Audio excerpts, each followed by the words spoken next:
नमस्कार मित्रांनो, पुन्हा एकदा तुमचं स्वागत आहे इन्फो मराठी 24 या यूट्यूब चॅनलवर। मित्रांनो, EPS 95 पेन्शनधारकांना सुधारित पेन्शन आणि वैद्यकीय सुविधा मिळणार का, याबद्दल आपण थोडं आजच्या व्हिडिओमध्ये बघूया। बातमी आहे, EPS 95 पेन्शनधारकांना सुधारित पेन्शन आणि वैद्यकीय सुविधा मिळणार का। मित्रांनो, काय आहे ह्या बातमीमध्ये नक्की बघूया, पण त्याआधी जर तुम्ही आपल्या चॅनलवर नवीन असाल तर चॅनलला सबस्क्राईब करून बाजूला दिलेल्या बेल आयकॉनला नक्की क्लिक करा। व्हिडिओ जर आवडला आणि कामाचा वाटला तर व्हिडिओला लाईक करून आपल्या मित्रपरिवारासोबत नक्की शेअर करा।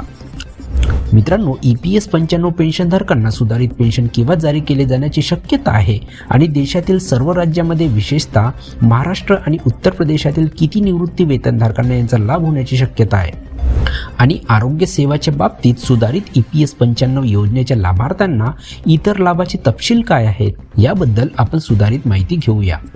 रोजगार राज्यमंत्री सौ शोभा करंदलाजे यांनी उत्तर दिले, EPS 95 सदस्यांना आणि त्यांच्या कुटुंबांना वृद्धापकाळात सामाजिक सुरक्षा संरक्षणाची खात्री देते। EPS सदस्य खाली अटी पूर्ण केल्यास EPS अंतर्गत सेवानिवृत्तीसाठी पात्र ठरतो। मित्रांनो, काय आहेत अटी बघूया। किमान 10 वर्ष पात्र सेवा आणि वयाची 58 वर्ष पूर्ण झाल्यावर किंवा 58 वर्ष पूर्ण होण्यापूर्वी नोकरी संपुष्टात आल्यावर सदस्य लवकर पेन्शनचा पर्याय निवडू शकतो। अशा लवकर पेन्शनचा लाभ वयाची 50 वर्ष पूर्ण केल्यानंतरच मिळू शकतो।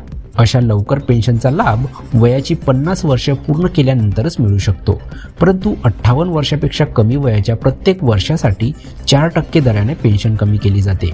EPS अंतर्गत पेन्शन। मित्रांनो, केंद्र सरकार सदस्य, अपंग सदस्य, विधवा, नॉमिनी, आश्रित पालक पेन्शनधारकांना दरमहा किमान 1000 रुपये पेन्शन देत आहे।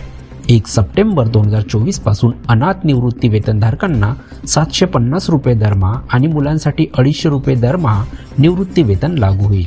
सुधारित पेन्शन आणि फायदे। मित्रांनो, आपण सुधारित पेन्शन आणि फायदे बघूया।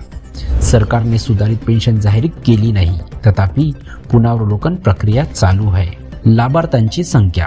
उत्तर प्रदेश, महाराष्ट्र आणि इतर जिल्ह्यातील लाखो पेन्शनधारक या योजनेचे लाभार्थी आहेत। पेन्शनधारकांसाठी EPS 95 आरोग्य सेवा। मित्रांनो, आपण बघूया की EPS 95 अंतर्गत वैद्यकीय सुविधा मिळणार का।